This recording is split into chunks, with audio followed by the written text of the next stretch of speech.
Hello everyone, I'm Dr. Nancy Stanley, physical therapist, life coach, and health coach. And I'm here tonight to talk about something that if you had half a brain, you would listen. You've heard that saying before. And the reason it's so important is some of the facts that I'm going to share with you are just staggering, some of the statistics. So I hope that you'll listen fast, maybe get out a piece of paper and write down some information that's going to be helpful to you, because Alzheimer's is what I'm talking about, and brain function, okay? And it's not a happy subject for me because my mother died, I think she was 85 with Alzheimer's, on a bed laying right over here, and she weighed 67 pounds. That's basically bones and flesh, and I watched her decline. Fortunately, she was not in any pain, but for the last year of her life, she didn't know who I was. And it was very sad because she really had not had any illness her whole life. I mean, she birthed 7 children. She did have a tremor in her hands, and I have that too. And but other than that, you know, she had some vertigo, which scared us all when we were little kids. We thought, oh my gosh, she's dying because she couldn't get out of the bed without throwing up.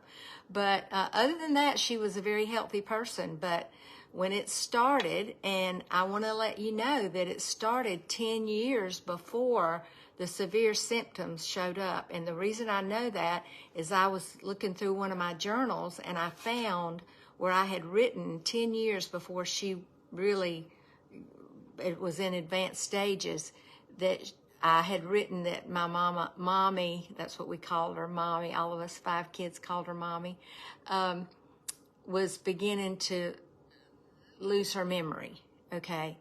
And so what I noticed was that she would forget that she had told me something the day before, or that I had told her something the day before. So, you know, we live right next door to each other. She lived in the pasture up the road, the next pasture up, and I would see her every day, sometimes twice a day. And I was working full time then at the Mercy Clinic, and but I would tell her, you know, Mommy, I won't be by there this morning for coffee because I've got to go to Atlanta. And she would call me, you know, an hour into my trip, and she would say, well, where are you? I said, remember I told you I was going to Atlanta? She said, oh, yeah, that's right. You know, we didn't think anything about it, but there were other things that began to happen that, you know, we knew it was advancing. So that's one of the first things I want to say to you is that Alzheimer's doesn't start with the symptoms that you see. It starts 10 years before that, and sometimes even more than that. And they've proven that with the MRI and the PET scans that they're doing. They're showing a shrinkage of the brain and a change in the brain really 10 years before the symptoms. So I'm going to give you some encouragement tonight, all right? And when my mother was going through this, it was 5 years ago, there was no encouragement. There's no cure, and we still don't have a cure. The medicines that they give you don't necessarily help. My mama took several different ones, and they helped maybe temporarily, but definitely did not bring her out. She just kept going deeper and deeper. But there are some promising studies that are showing some results with some treatment for Alzheimer's. And there is one medication, and I haven't done a lot of research on that, but there is one medication. But there are some other treatments that are easier to do with less side effects that I want to tell you about tonight. So I want to start with this, with some facts. First of all, this is a published fact that, okay, Karen, you're struggling with it right now with your sweet mama. Okay, well, I'm gonna tell you some things that you might want to look into. Okay, all right. So hey, Cherie. Hey, I think I saw Emily on here. So thank y'all for joining me. Okay. And if you've been affected by Alzheimer's in your family, if you'll just put in the write, let's just put Alzheimer's. Just put Alzheimer's, and then I'll know that this is of interest to people, okay? And I know that it is, and here's why. Because half of Americans in the future will have Alzheimer's. Half. That's a scary thought to me. Half of Americans. Right now, there are 5 million people with Alzheimer's, okay? And there will be 14 million in a few years. If you hear that noise, that's the dog chewing on a bone, okay? All right, women with Alzheimer's, the number of women, now he's right here at my feet, the number of women with Alzheimer's has increased in the last 20 years by 228%. That's a lot. That is a lot. And here's the other thing that's most disturbing to me is 2 out of the 3 people that have Alzheimer's will be women, or right now are women. 2 out of 3. So when you think about women are the caretakers. Now I know women live longer than men typically, and but just think about that. Who's going to take care of them if they are the caretakers? So these are some staggering statistics and should make us really come to attention when it comes to addressing this Alzheimer's thing. All right, Atticus, you're going to have to move. Go. There you go. Sit down. Sit. He always wants to, yeah, okay. All right, okay. All right, so like I said earlier, it cannot be cured at this point, but there are some effects, there are some results that are showing some promise, okay? I wrote this down. I did this a few weeks ago. I started off with saying that 25% of our energy is used by our brain. So when you think about that's a staggering fact as well. And research is showing that in Dr. Bredesen's study, 84% of his patients are improving with his protocol. So I'm going to talk about Dr. Bredesen's protocol and his book. So I'm going to encourage you to go ahead and write this down. You want to get Dr. Bredesen's protocol, all right? Now, he shares it with you, and it's not all... you can get his protocol. You can go online and connect with him and connect with one of his practitioners. And I think for like $1,400, they'll do the lab work and cash. I don't think it's covered by insurance. But you can learn just by reading his book, some of the step-by-step and some of the things I'm going to talk about tonight. Okay? All right. So let me start off with this, that it was not until the 1960s, so not so long ago, that scientists realized that your brain can use ketones for fuel. Now you might, what are ketones? Ketones are like a water-soluble fat molecule that the brain can use for energy. All right, so there are 2 kinds of fuel that your body uses: glucose, I'm sure you've heard of that, and ketones.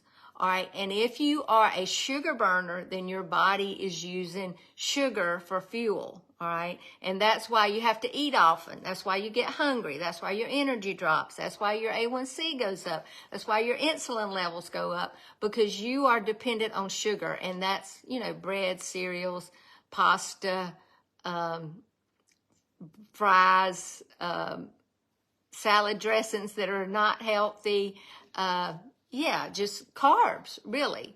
So our society is not deficient in metformin, which is what you're probably going to get if you go to the doctor and your A1C is up.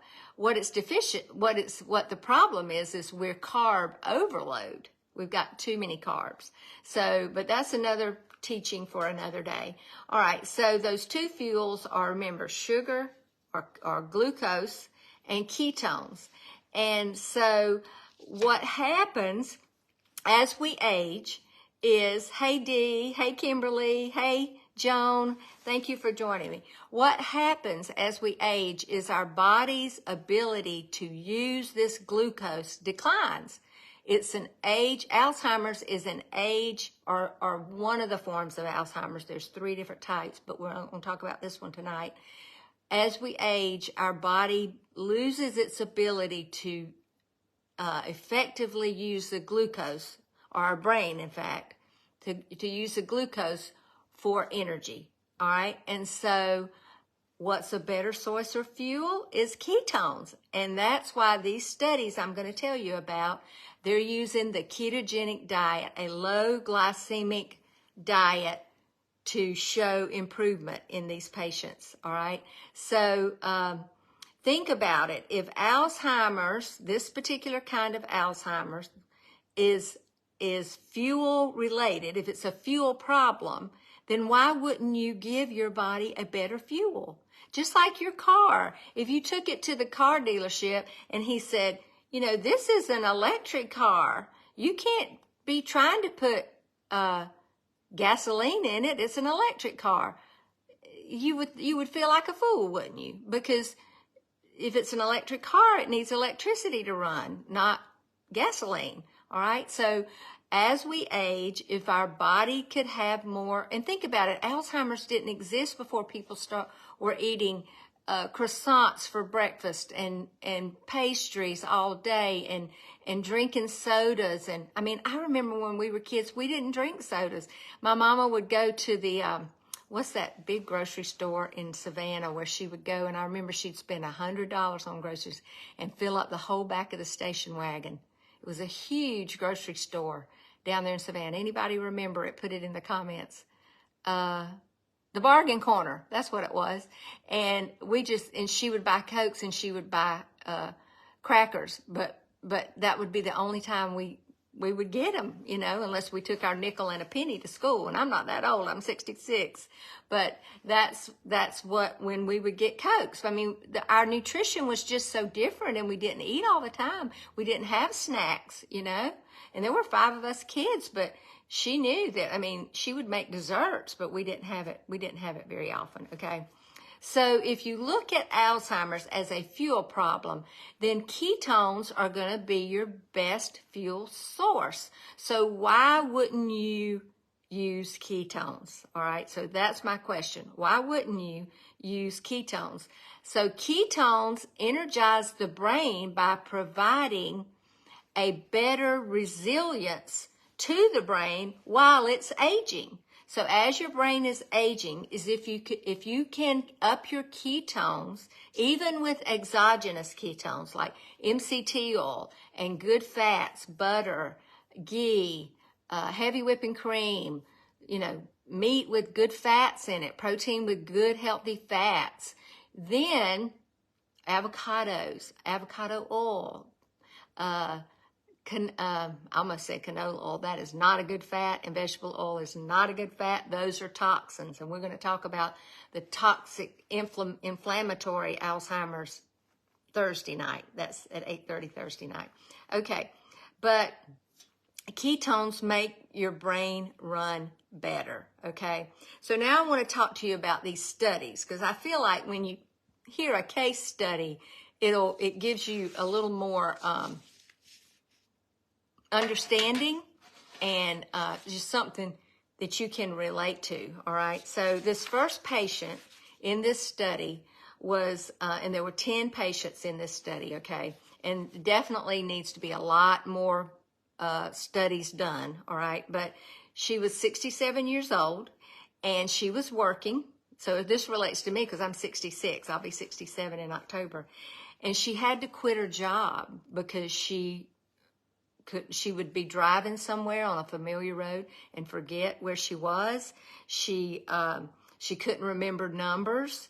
She would forget where the light switches were in the house. And her mother had these symptoms as well. And so she quit her job, but she enrolled in this study, all right? And so in 3 months, her symptoms had reversed. And then she got sick with some kind of infection, and so she had to come off some of the protocol. But then she got and her symptoms came back somewhat. But as she got back into the protocol, they reversed again, and she was able to go back to work. All right. And so let's see, let me make sure. All right, so there were 10 patients. 6 of those patients had to quit work.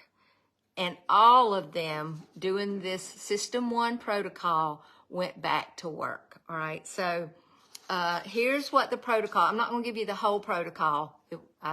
It'd be a lot of detail that you wouldn't know a lot of what I'm talking about, but I'm going to give you some of it. Okay. Number one is they did a low glycemic nutrition. All right. So basically the ketogenic diet. All right. So keeping the carbs below 100 or below really 75 or even 50. Okay. Number two, they enhanced autophagy. So autophagy is when you fast enough so that your body begins to eat cells, all right?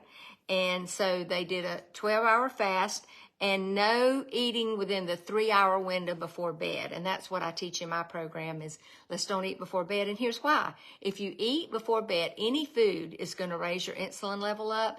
And as your insulin level goes up, your human growth hormone is going up. But insulin is a bully hormone, and so it's going to knock that down. And so while you're sleeping, rather than burning fat, you're going to be storing fat, and you don't want to do that, okay? Number three is they taught them how to decrease stress by using meditation and some other methodologies, okay? So stress is definitely causes our cortisol levels to go up, and we know, I think my dad died when she was 58 years old, was probably a big stressor in her life. And then she ended up having a collapsed back, which caused her a lot of pain. And that was very stressful to her as well. Number four was optimizing sleep. So let me just tell you, if you're not getting good sleep, if you're getting up in the night and go to the bathroom, that is not a healthy habit. You need to train your bladder to go all night. You need to eliminate water within the hour before you go to bed and learn how to sleep all night. And I'm going to tell you, life will change when you learn to sleep all night. So a lot of times it's obesity and diabetes that's causing these sleep apnea problems, but it really is something you should address. Okay. All right. Go to bed earlier. And 10 to 6 is an ideal window time. So 8 hours of sleep is really optimal. Okay, number 5, and some of you aren't going to like to hear this, but it's the truth.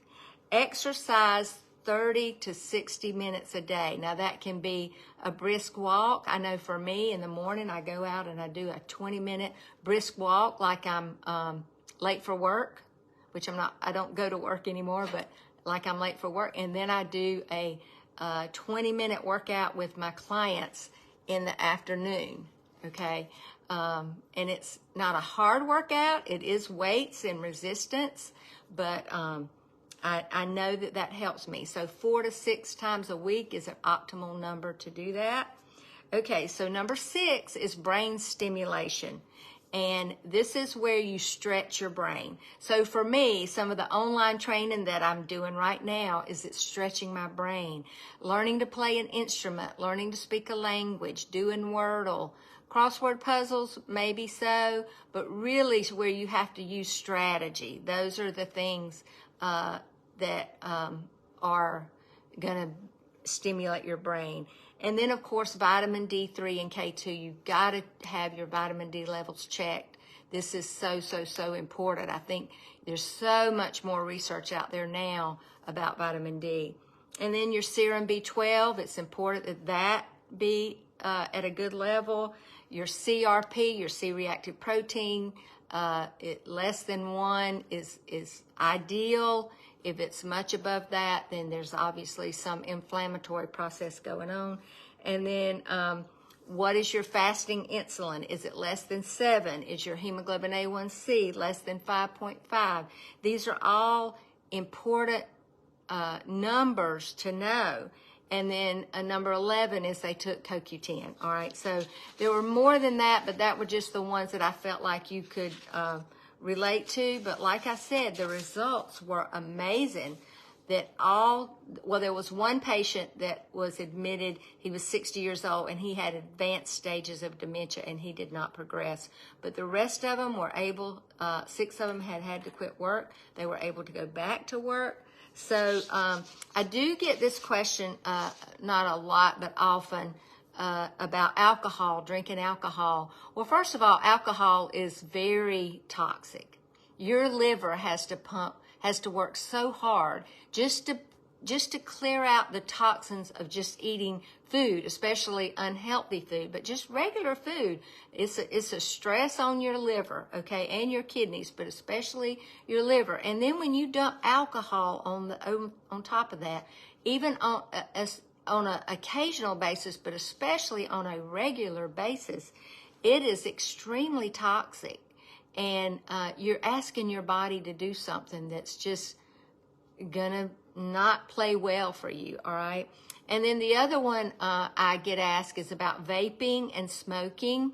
Recent studies are showing that people that have this cognoscopy, which we'll talk about on Thursday, that Dr. Bredesen recommends, that have those done, find that they have arsenic in their lab results as a result of the vaping. So that's another reason to avoid vaping. And smoking, you're taking in a lot of toxins into your body. So we definitely don't want to do that. So, okay.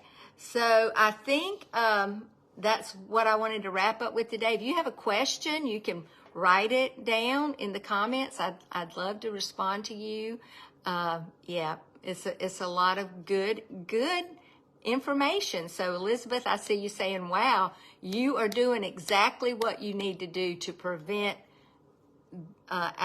age-related Alzheimer's. And then we're going to talk about the inflammatory-related and then the toxin-related Alzheimer's on another time. So I'm getting ready to offer a free private Facebook group, and in this group you're going to learn a lot more of this kind of information. You're going to learn a lot about how to implement these kinds of things, like what tests to ask your doctor for. And so thank you, Elizabeth. I'm glad you enjoyed it. Yeah.